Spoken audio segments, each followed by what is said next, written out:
हे आम्ही गुढीपाडव्याच्या निमित्ताने ताराचं फोटोशूट केलं होतं.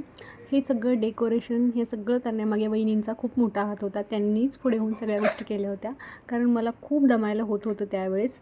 त्यावेळेस मम्मीने गोलूला घेतलं होतं कारण का तो सारखं मध्ये करत होता आणि डेकोरेशन व्यवस्थित करून देत नव्हता.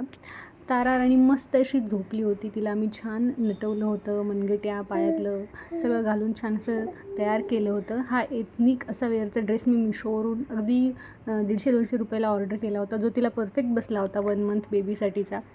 त्यानंतर हे सगळं आम्ही डेकोरेशन आवरून घेतलं आणि फोटोशूटला सुरुवात केली. फोटोशूटला तिने खूप छान असा सपोर्ट केला. अजिबात जास्त दंगा केला नाही.